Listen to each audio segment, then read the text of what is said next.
que en este caso tenemos el método get de id usuario, que id usuario es la llave primaria de nuestra tabla usuario. Por ello tenemos la anotación id, después la anotación generated_value y posteriormente la anotación column, que esta anotación column define que id usuario es un campo dentro de la tabla usuario. Tenemos el nombre al que mapea este atributo, que es id usuario, y algunas propiedades de SQL, que esta llave primaria es única y que no puede ser nula. Posteriormente nos encontramos con el getter para nuestro atributo tipo usuario, que como vimos es una relación muchos a uno. Por ello hemos definido la anotación many-to-one, que tiene el atributo fetch, que es igual a fetchType.lazy. El fetch va a definir de qué forma se va a comportar Hibernate, ya que tenemos dos opciones, fetchType_eager y fetchType_lazy. Cuando utilicemos el fetchType_eager, lo que va a suceder es que toda la información que esté dentro de la base de datos va a ser cargada dentro de la sesión de Hibernate.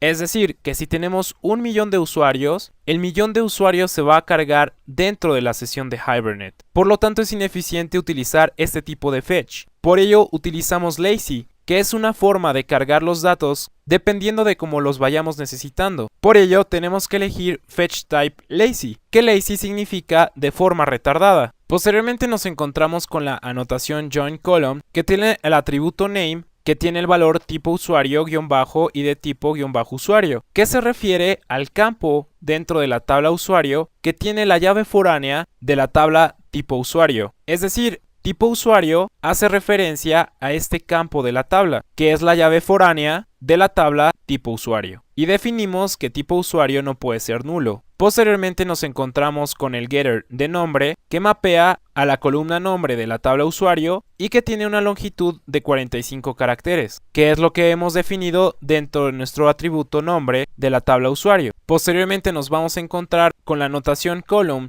para el atributo apellidos, después para nombre usuario y por último para contraseña. Y ahora nos encontramos con el getter de compras, que va a retornar una referencia de la interfaz set de tipo compra y que compras está definido como una relación uno a muchos, one to many. El tipo de fetch es lazy y nos encontramos con el atributo mappedBy usuario. Esto significa que la tabla usuario va a tener la cardinalidad 1 y la tabla compra va a tener la cardinalidad muchos. De igual forma esto va a suceder para el atributo ventas, que de igual forma es un atributo que mapea una relación uno a muchos. Va a ser mapeado por usuario, que usuario tiene la cardinalidad 1 y ventas la cardinalidad muchos, que es lo que hemos definido dentro de nuestro modelo relacional. De esta forma se van a comportar cada uno de los pojos que hemos mapeado de nuestra base de datos relacional. Por ello decimos que Hibernate es un framework que nos permite mapear una base de datos relacional a un modelo orientado a objetos. Esto lo hacemos utilizando clases, que son los pojos, y las anotaciones que nos permiten definir propiedades